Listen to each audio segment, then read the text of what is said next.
السلام علیکم ورحمۃ اللہ وبرکاتہ۔ وعلیکم السلام ورحمۃ اللہ وبرکاتہ۔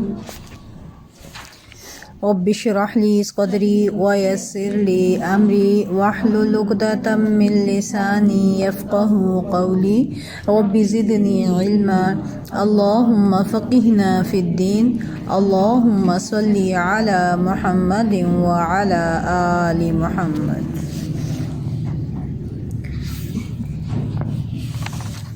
جی سبق نکالنے آیت نمبر ہم پڑھیں گے 106 سے۔ پہلے لفظی ترجمہ۔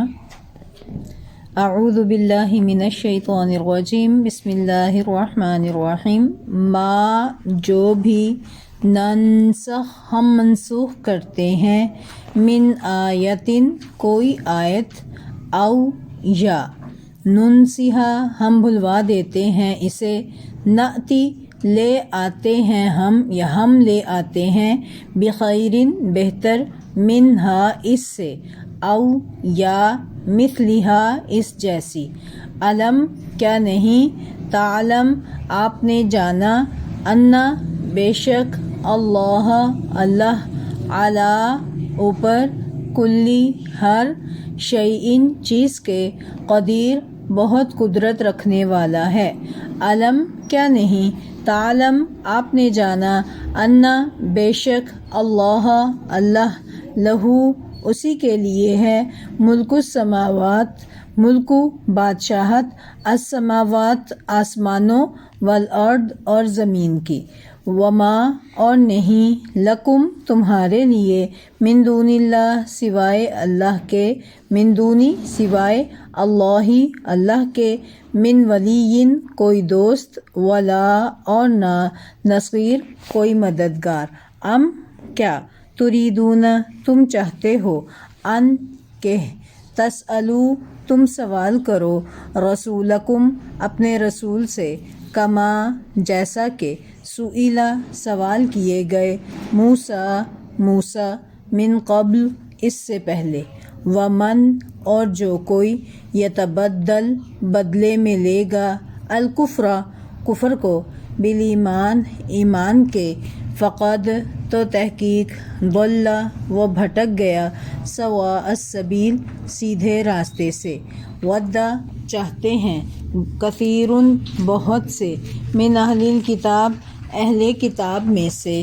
لو کاش، یردونکم وہ پھیر دیں تمہیں، من بعد بعد ایمانکم تمہارے ایمان کے، کفارا کافر بنا کر، حسدن حسد کی بنا پر، من عندی پاس سے، انفسہم اپنے نفسوں کے، من بعد بعد اس کے، ما جو، تبینہ واضح ہو گیا، لہم ان کے لیے، الحق حق، فاعفو پس معاف کر دو، واصفحوا اور درگزر کرو، حتی یہاں تک کہ، یأتیہ لے آئے، اللہ اللہ، بامرہ حکم اپنا، انا بے شک، اللہ اللہ، علی اوپر، کلی ہر، شیئن چیز کے، قدیر بہت قدرت رکھنے والا ہے، وَأَقِیمُوا اور قائم کرو، الصَّلَاةَ نماز، وَآتُوا اور ادا کرو، الزَّکَاةَ زکوٰۃ، وما اور جو بھی، تقدموا تم آگے بھیجو، لأنفسکم اپنے نفسوں کے لیے، من خیرن کوئی خیر، تجدوہ تم پاؤ گے اسے، عند اللہ اللہ کے پاس، ان اللہ بے شک اللہ تعالی، بما اس کو جو، تعملون تم عمل کرتے ہو، بصیر خوب دیکھنے والا ہے۔ پیچھے آپ کا کچھ ہو گیا تھا، چند آیات آپ نے آج پڑھنی ہے، رپیٹ کرنی ہے۔ آیت نمبر 109 سے آپ ترجمہ پڑھیں گے، پیچھے والا رپیٹ ہو چکا ہے نا، آپ کر چکے ہیں، اس کی تشریح رہتی ہے، ٹھیک ہے۔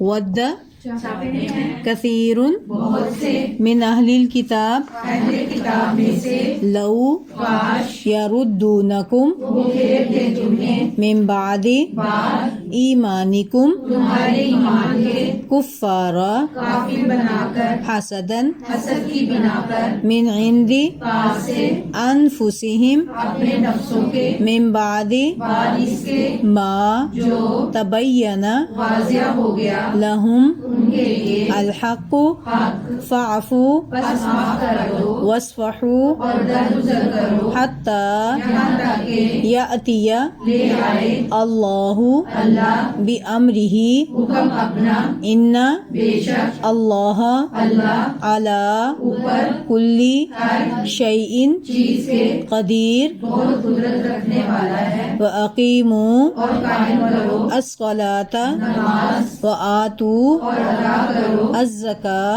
زکوٰۃ، وَمَا اور جو بھی تُقَدِّمُوا تم آگے بھیجو گے تم آگے بھیجو گے لِأَنفُسِکُم اپنے نفسوں کے لیے من خیر کوئی خیر تجدوہ تم پاؤ گے اسے عند اللہ اللہ کے پاس، ان بے شک اللہ اللہ بما اس کو جو تعملون عمل کرتے ہو بصیر. خوب دیکھنے والا ہے. جی ان آیات کو دیکھ لیتے ہیں الفاظ کو، پھر تشریح شروع کرتے ہیں. ودا پیچھے گزر گیا، چاہتے ہیں واو دال دال چاہنا. کثیرن بہت سے، کثارا کثورا کثرت بہت سے، من اہل کتاب اہل کتاب میں سے. کیا چاہتے تھے؟ لو کاش، حرف شرط اس کو کہتے ہیں، لو کاش. یردونکم وہ پھیر دیں تم کو، را دال دال ردا رد کرنا. اگر کوئی چیز کسی نے آپ کو پیش کی ہے، آپ اس کو رد کر دیں تو کیا کرتے ہیں؟ کہتے ہیں نا ایسے واپس کر دیتے ہیں، ٹھیک ہے، لوٹا دیتے ہیں. یردونکم کہ وہ لوٹا دیں تمہیں، پھیر دیں تمہیں. کم تمہیں، کن کو کہا جا رہا ہے تمہیں؟ کم مسلمانوں کو، ٹھیک ہے. کم کے اوپر چاہے لکھ لیں آپ، تمہیں سے مراد کون ہے؟ مسلمان. من بعدی بعد، ایمانکم تمہارے ایمان کے، حمزہ کے نیچے زیر ہے، ٹھیک ہے. ایمانکم تمہارے ایمان کے، کن کے؟ تمہارے مسلمانوں کے. کفارا کیا آپ کہاں پھیر دیں؟ حالت کفر میں، کافر بنا کر. کفارن کافر بنا کر، کہ وہ پھیر دیں تمہیں کافر بنا کر. حسدن حسد کی بنا پر. من عند انفسہم اپنے نفسوں کے پاس سے، یعنی کہ اپنے ان کے نفس کے اندر جو حسد چھپا ہوا ہے. نفس کہاں چھپا ہوتا ہے؟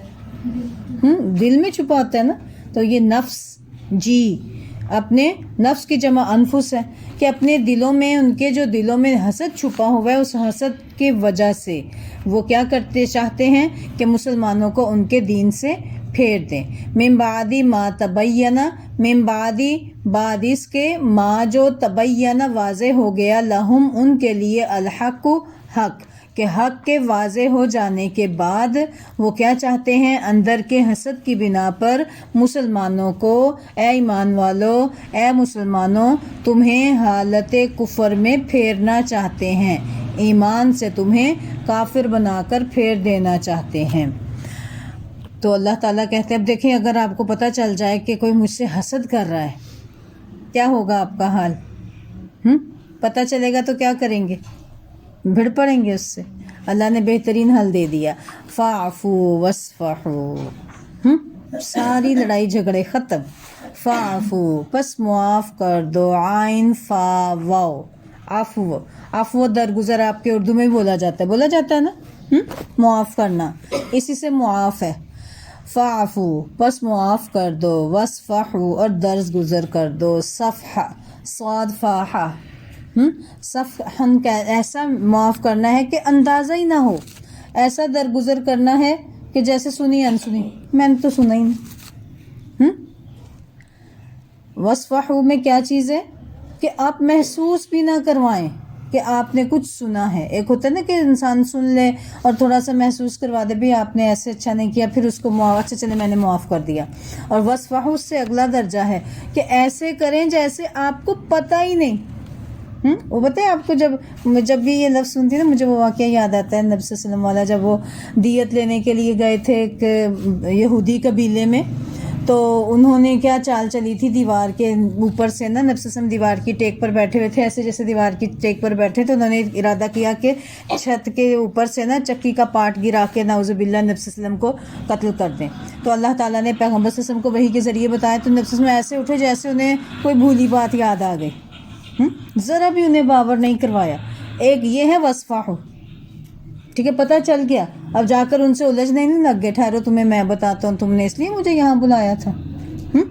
فوراً ایسے اٹھے جیسے کوئی بھولی بات یاد آئی ہے، اٹھ کر وہاں سے چلے گئے، ٹھیک ہے۔ تو یہ ہے وصفہ، درگزر کرنا، کہ کسی کو باور بھی نہ کروانا اور اس بات کا تذکرہ بھی نہ کرنا، اس طریقے سے معاف کر دینا۔ حتیٰ، یہاں تک کہ یاتیہ، لے آئے، اللہ بھی امر ہی، اپنا حکم۔ امر، اس سے واقف ہوں گے آپ، ٹھیک ہے، اس میں با الگ ہے، امر الگ ہے، ہی الگ ہے، بی ساتھ، امر حکم، ہی اپنا، اپنے حکم ساتھ آ جائے اللہ مطلب، ٹھیک ہے۔ ویسے بھی یاتی کے ساتھ با آ جائے تو مطلب لانا ہوتا ہے، آتی یاتی کا مطلب آنا، لیکن جب با آ جائے تو کیا ہوتا ہے؟ لانا، ٹھیک ہے۔ یاتی، لے آئے، اللہ بھی امر ہی، اپنا حکم۔ یہ با کس کے ساتھ آیا ہے؟ یاتی کے ساتھ، ٹھیک ہے۔ اس نے یاتی کے مطلب کو چینج کر دیا کہ اللہ لے آئے اپنا حکم۔ انا، بے شک، اللہ علی کل شیء، ہر چیز پر، قدیر، خوب قدرت، بہت قدرت رکھنے والا ہے۔ وَأَقِیمُوا، اور قائم کرو، پیچھے گزر گیا نا قاف واو میم۔ الصَّلَاةَ، نماز، وَآتُوا، اور ادا کرو، الزَّکَاةَ، زکوٰۃ، ایک اللہ کا حق اور ایک بندوں کا حق۔ کرنے کا کام کیا ہے؟ حاسدوں کے پیچھے پڑھ پڑھ کے اپنے آپ کو پریشان نہیں کر لینا، ہائے فلانا بھی حسد کرتا ہے، فلانا بھی حسد کرتا ہے، اس کو میں یہ جواب دوں، اس کو وہ جواب دوں، نہیں۔ اصل معاف کرو، درگزر کرو، اور کرنے کا کام کیا ہے؟ نماز قائم کرو اور زکوٰۃ ادا کرو، اللہ کا حق بھی ادا کرو، بندوں کا حق بھی ادا کرو، ٹھیک ہے۔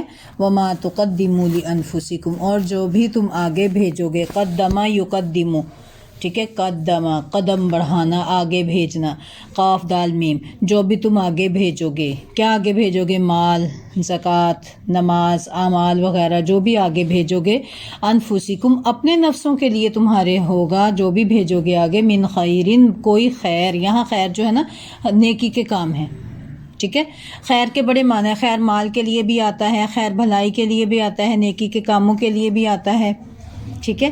تو یہ خیر میں بڑی خیر ہے، تو اس لیے کوئی بھی خیر تم بھیجو، نیکی کا کام کوئی بھی تم بھیجو آگے، تاجدوہ، تم پاؤ گے اسے، ہو کی ضمیر خیر کے ساتھ ہے، کہ جو کام نیکی کا کرو گے اس کو تم پاؤ گے۔ تاجدو میں کیا روٹ ہے؟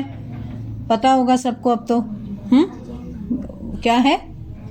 واجادہ، واو اس میں محذوف ہے، حروف علت ہے یہ، ٹھیک ہے۔ واجادہ، یاجدو، پاؤ گے تم ہو اسے، عند اللہ، اللہ کے پاس۔ یہاں تو نہ سدا بیٹھے رہنا، جانا تو ہے، مرنا تو ہے، سب نے ہی مرنا ہے، تو جو بھی نیکی کا کام کریں گے اس کو کہاں پائیں گے؟ اللہ کے پاس پائیں گے۔ ان اللہ، بے شک اللہ تعالیٰ، بما، اس کو جو، تعملون، تم عمل کرتے ہو، بصیر، خوب دیکھنے والا ہے۔ چلیں جی، اللہ کو معلوم ہے، کوئی اور نہ بھی پتہ چلے نا، لیکن اللہ کو پتہ ہے گھر میں کیا مسئلے چھوڑ کر آئے ہیں، اندر کے نفس میں کو کتنا کچل کر آئے ہیں، ٹھیک ہے نا، تو کیا کیا قربانیاں دے کر آئے ہیں، یہ کس نے کرنا ہے؟ اندازے کس نے لگانے ہیں؟ اللہ نے، اس کے مطابق ہی آپ کو اس کا اجر ملنا ہے، ٹھیک ہے نا۔ اللہ تعالیٰ ہم سب کو نیکیاں سمیٹنے کی توفیق دے اور اس کو محفوظ رکھنے کی توفیق دے۔ چلیں جی، اب اس کی تشریح کریں گے ہم۔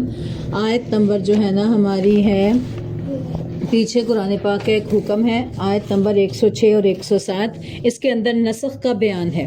نسخ کس کو کہتے ہیں؟ کسی حکم کو ختم کر دینا، ٹھیک ہے، ایک حکم کو ختم کر کے دوسرا حکم لے آنا۔ اس میں دو لفظ ہیں، ناسخ، منسوخ۔ کون سے دو لفظ ہیں؟ ناسخ، منسوخ۔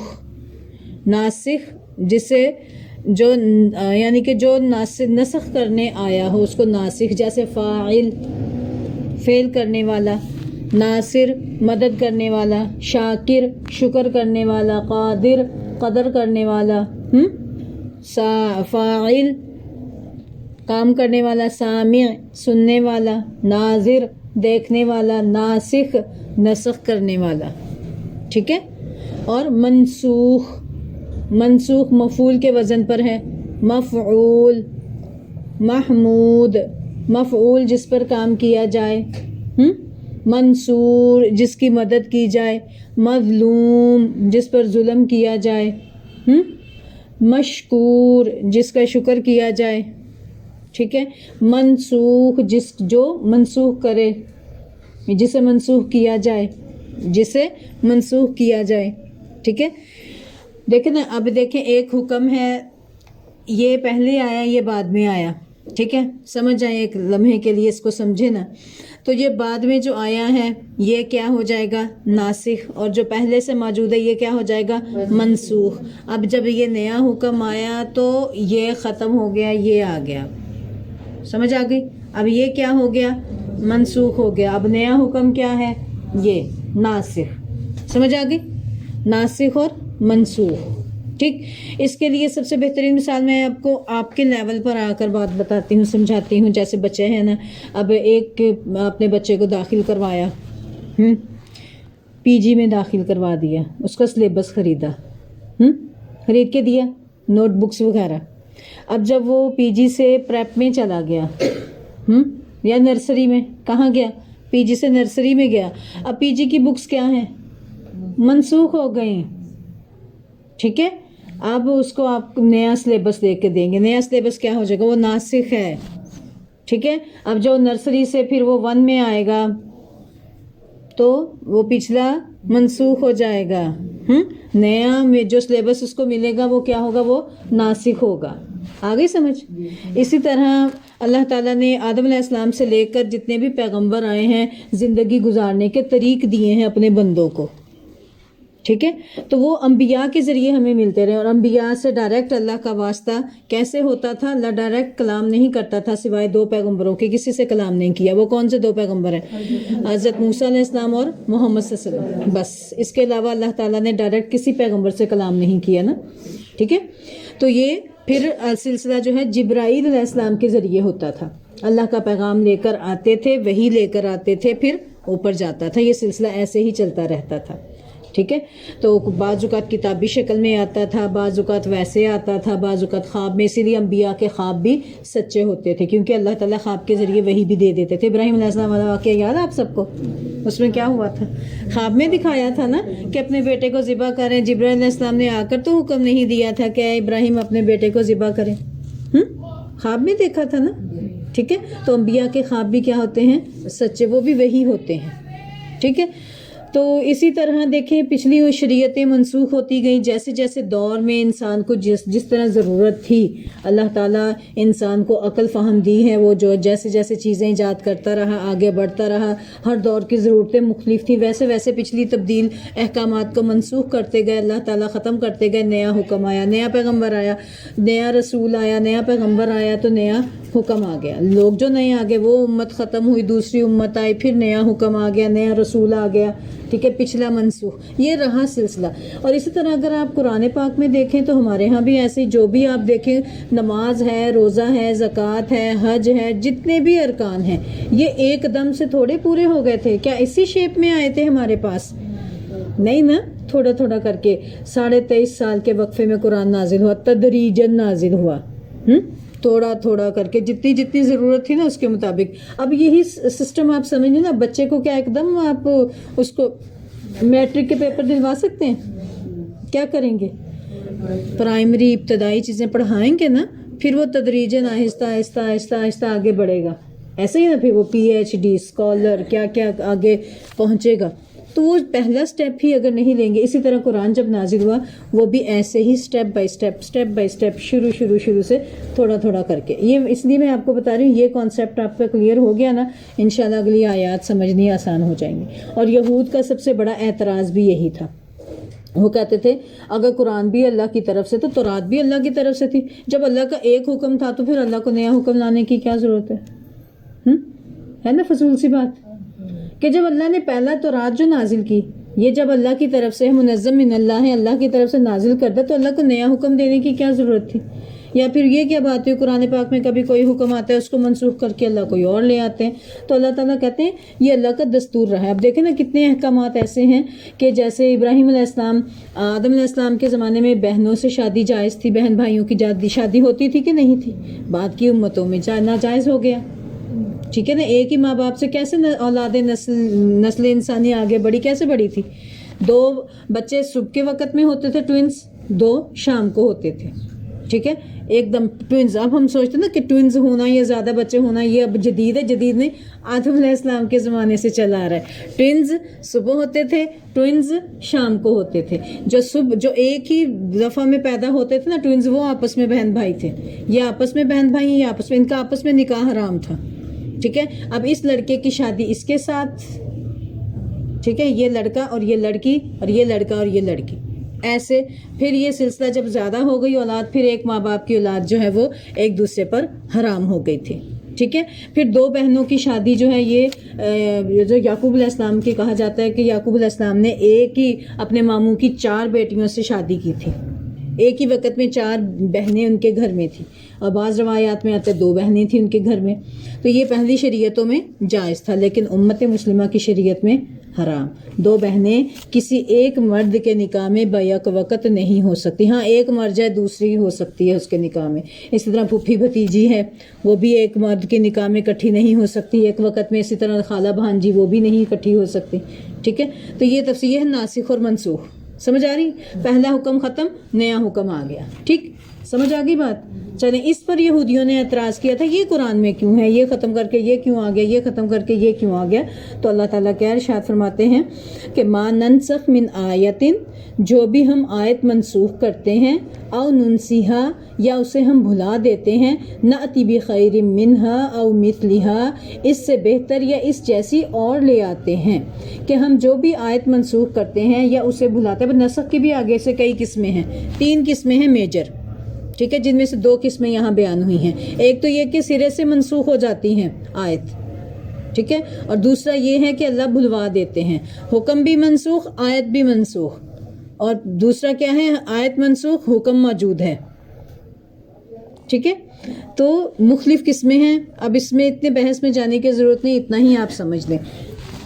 نسخ کے معنی بعد میں آنے والے حکم کے ساتھ پہلے کسی حکم کو ختم کر دینا. جیسے پہلے بیت المقدس قبلہ مقرر ہوا, پھر بیت اللہ کی طرف منہ کر کے حکم ہوا. اور جیسے ہماری شریعت میں پہلی شریعتوں کے بہت سے احکام منسوخ ہو گئے. یہودی نسخ کے منکر تھے, اسی لیے انہوں نے عیسیٰ علیہ السلام کو جھٹلایا کہ انہوں نے تو تورات کے بعض احکام کیوں منسوخ کیے ہیں. قرآن پر بھی انہوں نے اعتراض کیا کہ جب پہلا حکم اللہ کا تھا, درست تھا, تو وہ منسوخ کیوں ہوا. تو اللہ تعالیٰ نے اس کے کئی جواب دیے. پہلے جواب کی تفصیل یہ ہے کہ پہلا حکم در حقیقت ہوتا ہی ہے, حکم ہی ہوتا ہے, وہ اتنی مدت کے لیے ہوتا ہے جتنے کی ضرورت ہوتی ہے. نسخ اس مدت کو ختم ہونے کا اعلان ہے. ٹھیک ہے, اب دیکھیں جب نبی صلی اللہ علیہ وسلم بیت اللہ میں مکہ میں تھے تو کس طرح منہ کر کے نماز پڑھتے تھے, پتہ ہے؟ دیکھیں نبی صلی اللہ علیہ وسلم کی عادت تھی کہ جب تک اللہ کی طرف سے کوئی نیا حکم نہیں آ جاتا تھا نا, تو پچھلی شریعت کو فالو کرتے تھے. ٹھیک ہے, ہونا بھی یہی چاہیے, وہ اہل کتاب تھے نا. تو پیغمبر صلی اللہ علیہ وسلم کو جب کوئی نیا حکم کسی بارے میں نہیں آتا تھا, تو جیسے عربوں کا جو رواج تھا اسی پر نبی صلی اللہ علیہ وسلم خاموش ہو جاتے تھے. جیسے وہ زہار کے معاملے میں تھے نا, عورت آئی تھی, ابھی نبی صلی اللہ علیہ وسلم کے پاس کوئی حکم نہیں تھا, لیکن ان کے زمانے میں کیا تھا, زہار کا حکم طلاق سمجھا جاتا تھا. وہ خولہ بنت ثعلبہ آ کے جو جھگڑا کر رہی تھی, پیغمبر صلی اللہ علیہ وسلم خاموش تھے. کیوں؟ کیونکہ ان کے دستور, ان کے معاشرے میں یہ بات چل رہی تھی, اور نبی صلی اللہ علیہ وسلم کے پاس شریعت میں کوئی حکم نہیں تھا. اپنی طرف سے نہیں کہہ سکتے تھے, نہیں ایسا نہیں, ایسا کر لو, خاموش تھے. انتظار کس چیز کا تھا؟ وحی کا انتظار تھا. وما ينطق عن الهوى ان هو الا وحی یوحى, کہ نبی صلی اللہ علیہ وسلم وہی زبان سے نکالتے تھے جو وحی کی جاتی تھی. تو پھر جب وحی آئی, پھر حضرت خولہ کو بتایا تھا کہ ایسے کرنا چاہیے, زہار کا حکم. ٹھیک ہے, اسی طرح نبی صلی اللہ علیہ وسلم جب مکہ میں تھے تو جیسے یہ بیت اللہ ہے نا, تو بیت اللہ اور بیت المقدس ان دونوں کے سینٹر کی جگہ کو اختیار کر لیتے تھے. مکہ میں تو یہ ممکن تھا. ٹھیک ہے, تو مدینہ والے جو ہیں وہ اگر یہود جو ہیں اس طرف منہ کر کے نماز پڑھیں, مسلمان اس طرف منہ کر کے پڑھ رہے ہیں, تو نبی صلی اللہ علیہ وسلم نے درمیان کی راستے کو اختیار کر لیا. ٹھیک ہے, ایسا راستہ اختیار کر لیا جس میں یہود کا قبلہ بھی سامنے تھا اور مسلمانوں کا بھی. لیکن جب وہ مدینہ میں تشریف لائے تو مدینہ میں یہ صورتحال ممکن نہیں ہو سکتی تھی. مدینہ میں مکہ ایک طرف تھا تو بیت المقدس دوسری طرف تھا. تو اس لیے اس کی پیروی میں، یا پھر بعض مفسرین کہتے ہیں وحی خفی کے ذریعے اللہ نے بتا دیا ہوگا کہ بیت المقدس کی طرف منہ کر کے نبی صلی اللہ علیہ وسلم نماز پڑھتے رہے، پھر اللہ نے حکم دیا، اس حکم کو منسوخ کر دیا، بیت المقدس منسوخ ہو گیا اور نیا قبلہ کون سا بن گیا تھا؟ بیت اللہ بن گیا تھا. ٹھیک ہے، سمجھ آ گئی بات؟ تو اس پر بھی انہوں نے اعتراض کیا تھا. تو اللہ تعالیٰ کہتے ہیں پہلا حکم اللہ نے بھیجا ہی اتنے وقت کے لیے تھا، وہ منسوخ ہونے کے لیے ہی آیا تھا. ٹھیک ہے، پھر دیکھیں اس وقت تک وہ پہلا حکم عین حکمت تھا، بعد میں اس جیسے یا اس سے بہتر دوسرے حکم کی ضرورت تھی تو وہ بھی جاری کر دیا گیا. کائنات میں ہر وقت اس کا مشاہدہ ہو رہا ہے، نطفہ سے علقہ، پھر مضغہ، پھر ہڈیاں، پھر جنین، پھر بچپن، جوانی، بڑھاپا، موت، قیامت، سب نسخ ہی کی تو صورتیں ہیں کہ نہیں؟ پیدائش کے مرحلے دیکھ لیں، بچہ کیسے پروان چڑھتا ہے تدریجاً. پھر اپنے پر غور کریں نا، جب ہم چھوٹے چھوٹے ہوتے تھے ہمیں تو وہ پتہ بھی نہیں ہم نے پہلا قدم کب اٹھایا تھا، ہم نے چلنا کب شروع کیا تھا ہمیں یہ بھی نہیں پتہ، ہم نے پہلا لفظ کون سا بولا تھا ہمیں یہ بھی نہیں پتہ. کہاں سے پتہ چلے گا؟ ہمارے ماں باپ بتائیں گے، ارد گرد والے لوگ جن کے اندر ہم نے یہ دن گزارے ہوں گے. ایسا ہی ہے نا، تو یہ تو شروع سے ہی سلسلے چلے آ رہے ہیں. اسی طرح موسموں کا جو ہے اس کا بھی نسخ منسوخ ہوتا ہے کہ نہیں؟ اب دیکھیں سخت سردیاں آ رہی ہیں، اب انہوں نے بھی منسوخ ہو جانا ہے، پھر نیا موسم آنا ہے، بہار کا موسم چلنا ہے نا، پھر گرمیاں آنی ہے، پھر سردیاں، سرکل چلتا رہتا ہے. ٹھیک ہے، اسی طرح رات دن کا چکر، اس کی مثالیں، طبیب کا مریض کے لیے ایک نسخہ تجویز کرنا، پھر نئی صورتحال کے لیے دوسرا نسخہ تجویز کرنا، ہوتا ہے ایسے کہ نہیں؟ اب آپ کسی کے پاس دوائی لینے جا رہے ہیں، بھئی اب آپ کی طبیعت ایسے بہتر ہوگی، اب آپ نے یہ دوائی اتنی یہ نہیں لینی، اب ڈوز چینج کر دینی ہے، مقدار کم کر دینی، یہ والی چھوڑ دو، یہ شروع کر لو. ہوتا ہے ایسے کہ نہیں ہوتا؟ نسخہ چینج کر دیتے ہیں نا. یہ دنیاوی لیول میں سمجھانے کا ایک طریقہ ہے، ایک انداز ہے.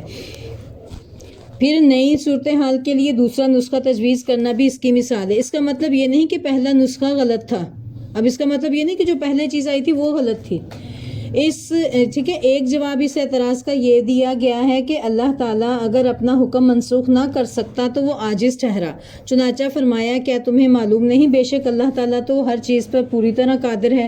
مزید فرمایا کیا تمہیں معلوم نہیں ہے الم تعلم ان اللہ لہ ملک السماوات والارض، کیا تمہیں معلوم نہیں، تم نے نہیں جانا کہ اللہ ہی کے لیے ہے جو کچھ بھی ہے آسمان اور زمین میں، جتنی بھی بادشاہی ہے. تو کیا تو نے نہیں جانا الم تعلم ان اللہ لہ ملک السماوات والارض، کہ اللہ ہی ہے جس کے لیے آسمان اور زمین کی بادشاہی ہے. وما لکم من دون اللہ من ولی ولا نصیر، اور اللہ کے سوا تمہارا نہ کوئی دوست ہے نہ کوئی مددگار.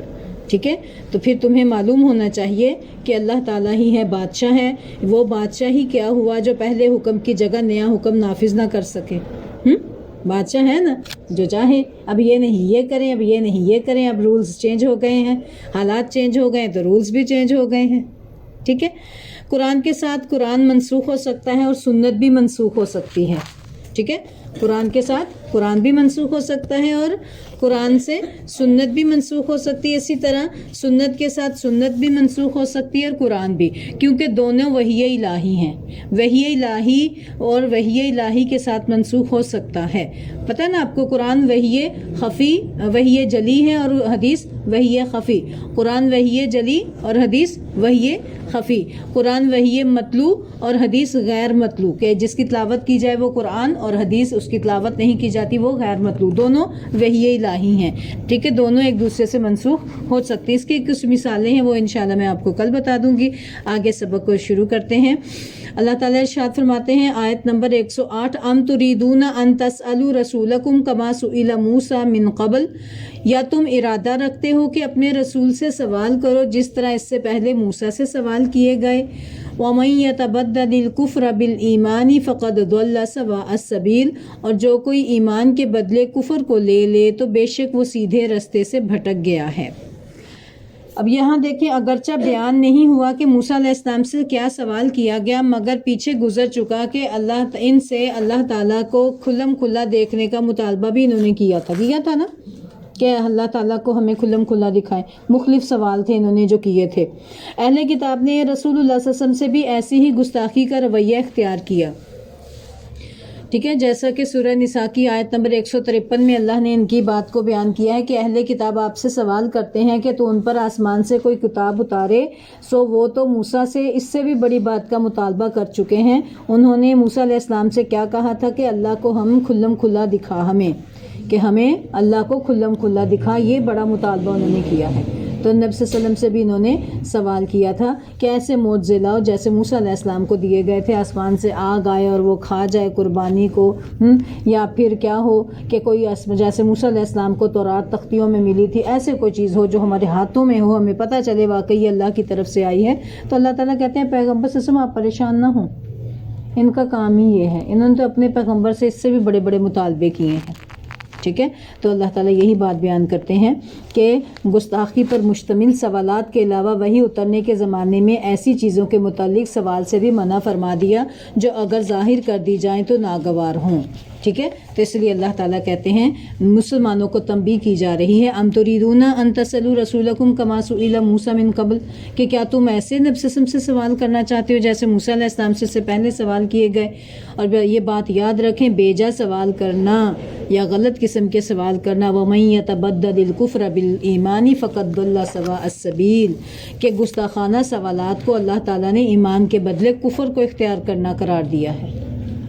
ایک سوال ہوتا ہے، سوال کی کئی قسمیں ہوتی ہیں، ایک سوال ہوتا ہے باعث رحمت، علم میں اضافے کے لیے، ٹھیک ہے نا، پوچھنے کے لیے، اس سے علم میں اضافہ ہوتا ہے، سوال کرنے چاہیے، پوچھنے چاہیے۔ اللہ ابراہیم علیہ السلام کے سوالات قرآن پاک میں موجود ہیں، صحابہ کرام کے سوالات قرآن پاک میں موجود ہیں، لیکن ایک سوال ہوتا ہے باعث زحمت، دوسرے کو تکلیف دینے کے لیے، زج کرنے کے لیے۔ اچھا دیکھیں، اسے پتہ ہے، دیکھتے ہیں، کہتے ہیں بڑا بہت بڑا عالم ہے، اچھا پتہ کرتے ہیں ہے بھی کہ نہیں، اسے پتہ بھی ہے کہ نہیں۔ تنگ کرنے کے لیے سوال کیے جاتے ہیں، تنقید کے لیے سوال کیے جاتے ہیں، ستانے کے لیے سوال کیے جاتے ہیں۔ تو یہ سارے سوالات، اور گستاخی کے لیے سوال کیے جاتے ہیں، یہ سارے سوالات کیا ہیں؟ ناپسندیدہ ہیں۔ سوالات پسند ہیں تو کون سے؟ صرف اور صرف جو آپ کے سبق سے متعلقہ ہوں، جس میں آپ کے علم میں اضافے کا ذریعہ ہو۔ ٹھیک ہے، آپ کو پتہ ہے نا، نبی صلی اللہ علیہ وسلم کے زمانے میں ایک نبی صلی اللہ علیہ وسلم ابھی بتا رہے تھے اللہ نے حج فرض کیا ہے، تو ایک شخص نے اٹھ کر کہا کیا ہر سال؟ تو پیغمبر صلی اللہ علیہ وسلم کا چہرہ تبدیل ہو گیا تھا، غصہ میں آ گئے تھے، خاموش رہے تھے۔ اور پھر جب وہ وقت مکمل ہوا تو پیغمبر صلی اللہ علیہ وسلم نے ارشاد فرمایا کہ سوالات سے نہ کیا کرو، کثرت سے سوال، کہ اس شخص کے بارے میں بتایا کہ وہ شخص سب سے زیادہ جو ہے وہ بدبخت ہو جائے گا، کچھ اس قسم کے الفاظ ہیں کہ جس کے سوال کرنے سے حلال چیز حرام ہو جائے یا حرام چیز حلال ہو جائے، ٹھیک ہے، شریعت ہی تبدیل ہو جائے۔ نبی نے کہا کہ اگر اس وقت میں کہہ دیتا کہ ہاں ہر سال، تو اس وقت وہی نازل ہو رہی تھی تو تم پر حج کرنا ہر سال فرض ہو جاتا۔ ٹھیک ہے، نبی صلی اللہ علیہ وسلم تو رحمت للعالمین بنا کر بھیجے گئے ہیں۔ پیغمبر صلی اللہ علیہ وسلم اپنی امت کے لیے مشقت کو برداشت نہیں کرتے تھے، اسی لیے تو پیغمبر صلی اللہ علیہ وسلم نے دین حنیف ہمارے لیے رکھا۔ کہا کہ اگر میری امت پر مشقت کا مجھے ڈر نہ ہوتا، میں ہر نماز سے پہلے مسواک کا حکم دے دیتا۔ پسند بہت تھی نبی کو مسواک کرنا، کہ ہر نماز سے پہلے میں حکم دے دیتا مسواک کریں۔ اگر میری امت پر مشقت نہ ہوتی، میں اپنی امت کو یہ کہہ دیتا، اگر میری امت پر مشقت نہ ہوتی میں یہ حکم دیتا۔ کتنی احادیث پڑھ کے دیکھ لیں، تو نبی صلی اللہ علیہ وسلم نے امت کو مشقت میں ڈلنے سے بچانے کے لیے بہت سے کام کیے، جن میں سے ارریلیونٹ سوالات سے بھی منع کیا کہ بیجا سوال نہ کرو۔ صحابہ کرام جو ہیں اتنے محتاط ہو گئے تھے، 10 سے 12 قسم کے سوال ہوں گے جو قرآن پاک میں موجود ہیں، اور صحابہ کرام حریص رہتے تھے باہر سے کوئی بدو آئے اور سوال کرے اور ہمارے علم میں اضافہ ہو۔ اب آپ نے پڑھیں گے انشاءاللہ، آپ آگے یسألونک کا وہ سوال کرتے ہیں آپ سے، سارے سوالات پڑھ لیں گے جو صحابہ کرام نے کیے، اللہ نے قرآن پاک میں محفوظ کر دیے۔ ابن عباس کہتے ہیں سب سے بہترین جماعت نبی صلی اللہ علیہ وسلم کی جماعت تھی، جن کے مختصر سے سوال کے جواب تھے، اور جو اللہ نے یہاں پر لکھ دیے۔ تو اس لیے بیجا سوال نہیں کرنا، جب بھی سوال کرنے لگے نا ادھر سے پوچھ لیں، فتویٰ لے لیں، کیا اس سوال کرنے کا مقصد کیا ہے؟ علم میں اضافہ ہے، ایویں ہی کر رہا ہوں، یا ستانے کے لیے، یا علم جانچنے کے لیے دوسرے کا، کس مقصد کے لیے؟ ٹھیک ہے، جب انسان سوچ لے گا تو انشاءاللہ بلا وجہ سوالات سے بچ جائیں گے۔ پھر آگے دیکھیں، آیت ہماری ہے 109، وَدَّ كَثِيرٌ مِّنْ أَهْلِ الْكِتَابِ لَوْ يَرُدُّونَكُم مِّن بَعْدِ إِيمَانِكُمْ كُفَّارًا بہت سے اہل کتاب چاہتے ہیں کاش وہ تمہیں تمہارے ایمان کے بعد پھر کافر بنا دے. حسدا من عند انفسہم من بعد ما تبین لہم الحق، اپنے دلوں کے حسد کی وجہ سے اس کے بعد کہ ان کے لیے حق خوب واضح ہو چکا تھا. فاعفوا واصفحوا، سو تم معاف کرو اور درگزر کرو. حتی یأتی اللہ بامرہ، یہاں تک کہ اللہ اپنا حکم لے آئے. ان اللہ علی کل شیء قدیر، بے شک اللہ تعالیٰ ہر چیز پر پوری طرح قادر ہے.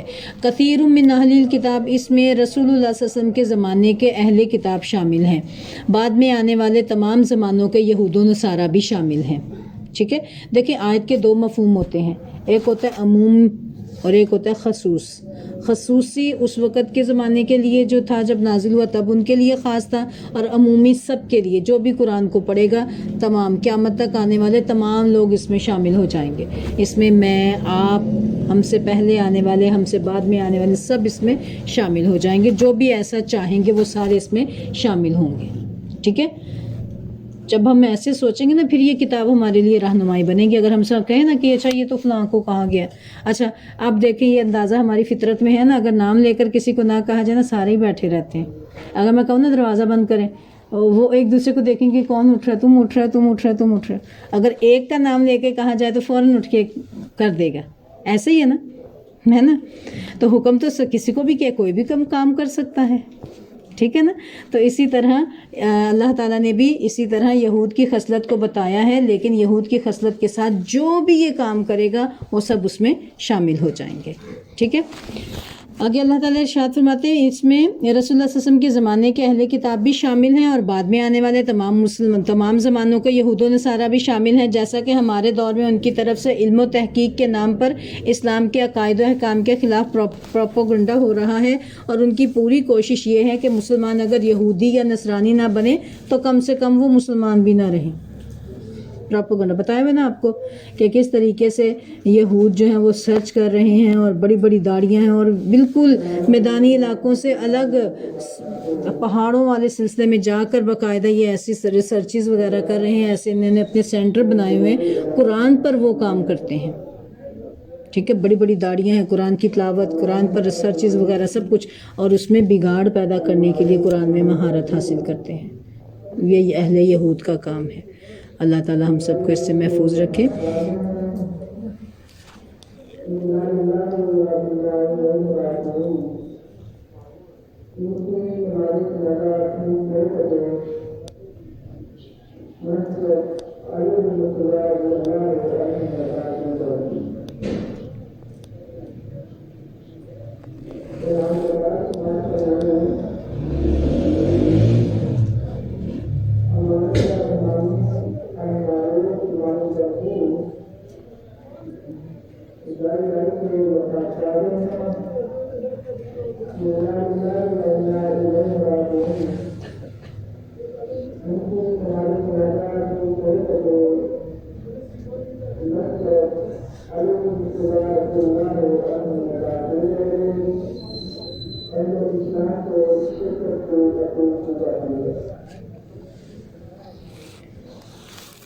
اللہ تعالیٰ ارشاد فرماتے ہیں حسدا من عند انفسہم، حق کو پہچاننے کے باوجود ان کی یہ خواہش محض حسد کی وجہ سے ہے. حسد بھی کسی دینی جذبے کی وجہ سے نہیں بلکہ ان کے دلوں کے بغض و عناد کی وجہ سے ہے. اس سے حسد کی قباحت ظاہر ہوئی کہ خود بھی ایمان سے محروم رہے اور دوسروں کے پاس بھی یہ نعمت دیکھنا برداشت نہیں. ابلیس کا سجدے سے انکار، آدم علیہ السلام کا کہ ایک بیٹے کا اپنے بھائی کو قتل کرنا، برادران یوسف کا اپنے بھائی پر ظلم اور ان کو کنویں میں پھینکنا، اور اہل کتاب کا رسول اللہ صلی اللہ علیہ وسلم کو پہچاننے کے باوجود انکار اور دشمنی کے باعث یہی حسد تھا. ٹھیک ہے، تو یہ دیکھیں حسد انسان کو کس طریقے سے بے چین کرتا ہے. تو اب حسد کا علاج کیا ہونا چاہیے؟ ہمارے پاس ہے سورہ ناس، سورہ فلق، سورہ ناس. یہ پڑھ کر اپنے اوپر پھونکا کریں. ٹھیک ہے، پڑھ لیا کریں. اور بہترین علاج اللہ نے کیا ارشاد فرمایا؟ فاعفوا واصفحوا. ٹھیک ہے، کہ ان سے لڑنے کے بجائے، الجھنے کے بجائے حاسدوں سے کرنا کیا ہے، جب تک اللہ کی طرف سے ان کے ساتھ لڑائی کا حکم نہ آ جائے اس وقت تک عفو و درگزر سے کام لیں۔ یہ تو نبی صلی اللہ علیہ وسلم کو کہا گیا، اور ہمارے لیے کیا حکم ہے کہ ہم الجھے نہیں بلکہ درگزر سے کام لیں، معاف کر دیں اور درگزر سے کام کریں۔ ان کے ہوچے حملوں اور حسد و بغض کی وجہ سے بے قابو نہ ہوں۔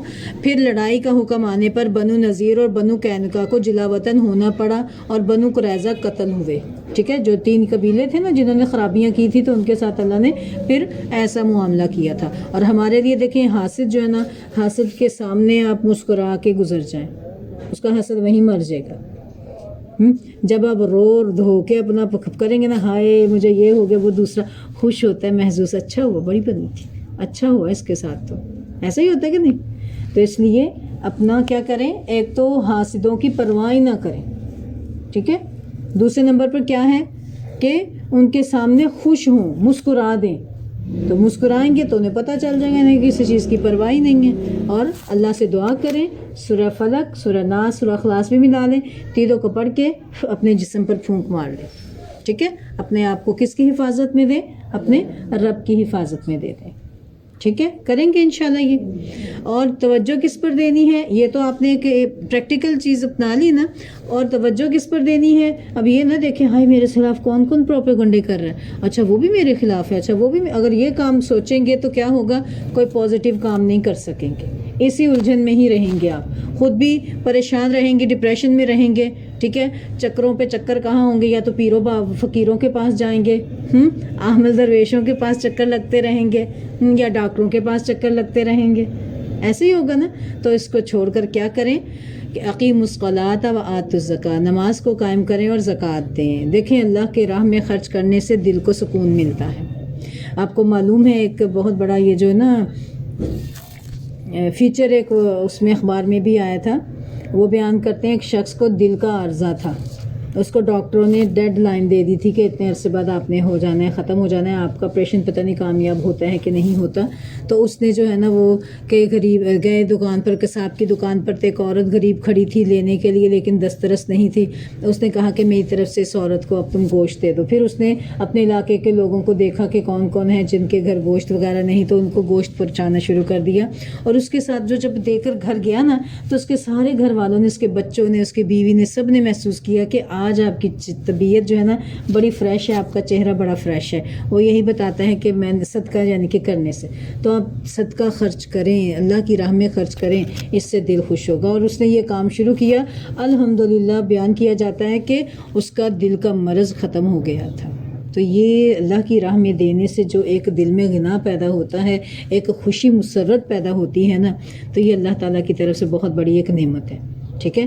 ایک نماز میں، پھر صدقہ خیرات، یہ دونوں کام ضرور کیا کریں، اور حاسدوں کا جڑ سے سلسلہ ہی ختم ہو جائے گا، ٹھیک ہے۔ اور حدیث بھی ہے، نبی نے ارشاد فرمایا ہے کہ ہر نعمت والے کے ساتھ حسد کیا جاتا ہے، ہو نہیں سکتا کسی کے پاس نعمت ہو اور اس سے حسد نہ کیا جائے، تو ہر نعمت والے سے کیا ہوگا؟ حسد کیا جائے گا۔ پھر کیا کریں؟ نعمتیں نہ استعمال کریں اور تدبیریں بھی ساتھ میں کریں، فاعفو واصفحوا، ٹھیک ہے، اور ساتھ میں کیا کرنا ہے؟ اقیموا الصلاۃ وآتوا الزکاۃ، ٹھیک ہے۔ وما تقدموا لانفسکم من خیر تجدوہ عند اللہ، جو بھی نیکی کا کام تم کرو گے، کہ جو بھی نیکی تم اپنی جانوں کے لیے آگے بھیجو گے، اسے اللہ کے پاس پالو گے۔ آپ کو پتہ ہے وہ حدیث یاد کریں جس میں نبی صلی اللہ علیہ وسلم نے ارشاد فرمایا کہ بندہ جب ایک خرچ کرتا ہے، 1 روپیہ بھی خرچ کرتا ہے، تو اللہ تعالیٰ اس کو کیا کرتے ہیں؟ اپنے دائیں ہاتھ میں لیتے ہیں، ایسے پیار سے اس کی پرورش کرتے ہیں صدقے کی، جیسے تم میں سے کوئی اپنے بچھیرے کی پرورش کرتا ہے، بکری کے بچے کی، بھینس کے بچے کی جیسے پرورش کرتا ہے، یا اونٹ کے بچے کی جیسے پرورش کرتا ہے نا، ایسے اللہ تعالیٰ ہاتھ میں لے کر پیار سے اس کو پروان چڑھاتے ہیں، اور قیامت والے دن اتنا بڑا کر کے دے دیں گے۔ یہ یاد رکھیں نا، اس کو نقشے کو ذہن میں لے کر آئیں، تو جو بھی نیکی کرو گے اس کو اللہ کے ہاں پالو گے۔ ان اللہ بما تعملون بصیر، کیونکہ جو کچھ بھی تم کرتے ہو اللہ تعالیٰ اسے خوب دیکھنے والا ہے۔ تو اللہ نے دیکھ لیا، چاہے کوئی تعریف کرے نہ کرے، میرے رب نے دیکھ لیا، میرے لیے اتنا ہی کافی ہے، ٹھیک ہے۔ اللہ تعالیٰ ہم سب کو عمل کی توفیق عطا فرمائے، اور یہ نسخہ یاد کر لیں، اس کو اختیار کرنا ہے، ٹھیک ہے۔ سارے جتنی بھی ٹینشن ہے، مومن کو تو ٹینشن ہونی نہیں چاہیے، ساری ٹینشنیں، فرسٹریشن، جتنی بھی ڈپریشن سب ختم ہو جائیں گے اللہ کے حکم سے انشاءاللہ جب ہم ان پر عمل کریں گے۔ اللہ تعالی ہم سب کو عمل کی توفیق عطا فرمائے۔ وما علینا الا البلاغ المبین۔ سبحانک اللہم و بحمدک، اشہد ان لا الہ الا انت، استغفرک و اتوب الیک۔ ربنا لا تزغ قلوبنا بعد اذ ہدیتنا وہب لنا من لدنک رحمہ انک انت الوہاب۔ رب ارحمہما کما ربیانی صغیرا۔ اللہم فقہنا فی الدین۔ اللہم صلی علی محمد وعلی آل محمد۔ السلام علیکم ورحمۃ اللہ وبرکاتہ۔ وعلیکم السلام ورحمۃ اللہ وبرکاتہ۔